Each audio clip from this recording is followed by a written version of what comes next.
जय मसीह की। मेरा नाम रजत धीमान और यह वीडियो आपको जेनेसिस अपोलोजेटिक्स द्वारा प्रस्तुत किया गया है। हमारे पिछले एपिसोड सुसमाचार क्या है, हमने उसमें देखा कि सुसमाचार एक खुशखबरी है उन लोगों के लिए जिन्होंने अपने पापों का पश्चाताप किया और यीशु मसीह को अपना प्रभु और उद्धारकर्ता के रूप में स्वीकार किया है। आप में से लगभग सभी ने यीशु मसीह का नाम सुना होगा। आप उन्हें ईसाई धर्म के संस्थापक के रूप में जानते होंगे, या अंग्रेजों के भगवान के रूप में जानते होंगे, या आप उन्हें एक महान व्यक्ति के रूप में जानते होंगे जिन्होंने प्रेम और शांति का प्रचार किया, या आप उन्हें एक गुरु के रूप में जानते होंगे, या आप में से कुछ लोग कह सकते हैं कि यीशु मसीह का कोई अस्तित्व नहीं, वह सिर्फ एक काल्पनिक व्यक्ति है। तो आइए जानें कि यीशु कौन है।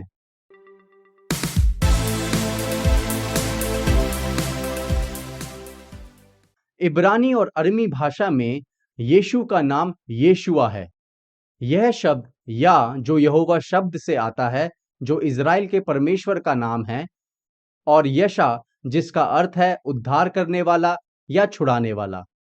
येशुआ को अंग्रेजी भाषा में जोशुआ कहते हैं, लेकिन जब इस नाम को यूनानी भाषा में, जो नए नियम की भाषा है, उसमें अनुवाद करते हैं तो येशुआ येसुस बन जाता है। अंग्रेजी में येसुस को जीसस कहते हैं। इस प्रकार येशुआ और जोशुआ और जीसस का अर्थ है यहोवा बचाता है और परमेश्वर उद्धार करता है। बाइबल का प्रमुख विषय यीशु मसीह का व्यक्तित्व और उनके कार्यों को बताना है। वह परमेश्वर है जिन्होंने मानव रूप धारण किया और हमारे पापों के लिए अपना प्राण क्रूस पर दे दिया और गाड़े गए और तीसरे दिन फिर से जी उठे। और वह दुनिया के एकमात्र उद्धार करता है और वह दोबारा आने वाले हैं। आइए यीशु मसीह के व्यक्तित्व के बारे में बात करें। पहला, बाइबल स्पष्ट रूप से बताती है कि यीशु सृष्टिकर्ता हैं। आदि में वचन था और वचन परमेश्वर के साथ था और वचन परमेश्वर था। यही आदि में परमेश्वर के साथ था। सब कुछ उसी के द्वारा उत्पन्न हुआ और जो कुछ उत्पन्न हुआ है उसमें कोई सी भी वस्तु उसके बिना उत्पन्न ना हुई, क्योंकि उसी में सारी वस्तुओं की सृष्टि हुई, स्वर्ग की हो या अथवा पृथ्वी की, देखी या अनदेखी, क्या सिंहासन, क्या प्रभुताएं, क्या प्रधानताएं, क्या अधिकार, सारी वस्तुएं उसी के द्वारा और उसी के लिए सृजी गई हैं। दूसरा, बाइबल स्पष्ट रूप से बताती है कि यीशु परमेश्वर है जिन्होंने मानव रूप धारण किया और वचन देहधारी हुआ और अनुग्रह और सच्चाई से परिपूर्ण होकर हमारे बीच में डेरा किया, और हमने उसकी ऐसी महिमा देखी जैसी पिता के एकलौते की महिमा। मसीह जो परमेश्वर का प्रतिरूप है, वह उसकी महिमा का प्रकाश और उसके तत्व की छाप है और सब वस्तुओं को अपनी सामर्थ्य के वचन से संभालता है। तीसरा, बाइबल स्पष्ट रूप से बताती है कि यीशु पाप क्षमा करते हैं। फिर वह नाव पर चढ़कर पार गया और अपने नगर में आया, और देखो कई लोग लकवा के एक रोगी को खाट पर रखकर उसके पास लाए। यीशु ने उनका विश्वास देखकर उस लकवे के रोगी से कहा, हे पुत्र, ढांढस बांध, तेरे पाप क्षमा हुए। तुम जान लो कि मनुष्य के पुत्र को पृथ्वी पर पाप क्षमा करने का भी अधिकार है। चौथा, बाइबल स्पष्ट रूप से बताती है कि प्रकृति भी यीशु के अधीन है। तब उसने उठकर आंधी को डांटा और पानी से कहा, शांत रह, थम जा, और आंधी थम गई और बड़ा चैन हो गया। पांचवा, बाइबल स्पष्ट रूप से बताती है कि यीशु पाप रहित थे। जो पाप से अज्ञात था उसी को उसने हमारे लिए पाप ठहराया कि हम उसमें होकर परमेश्वर की धार्मिकता बन जाएं।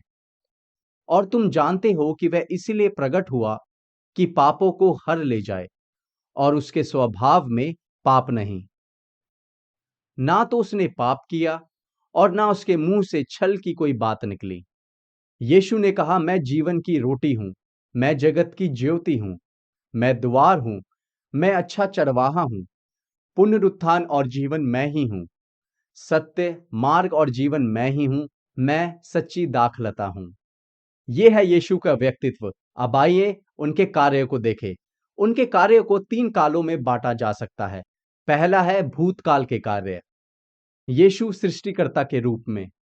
सब कुछ उसी के द्वारा उत्पन्न हुआ और जो कुछ उत्पन्न हुआ है उसमें से कोई भी वस्तु उसके बिना उत्पन्न ना हुई।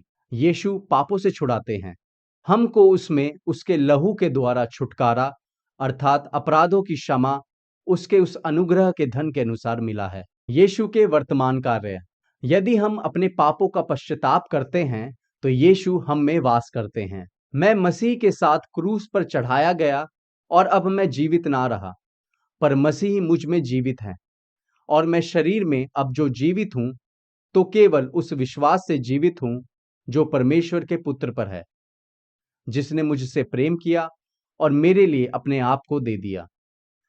यीशु हमारे लिए मध्यस्थता करते हैं। जबकि वह पृथ्वी में विश्वासियों में वास करते हैं, साथ ही वह स्वर्ग में उनके लिए प्रार्थना भी कर रहे हैं। फिर कौन है जो दंड की आज्ञा देगा?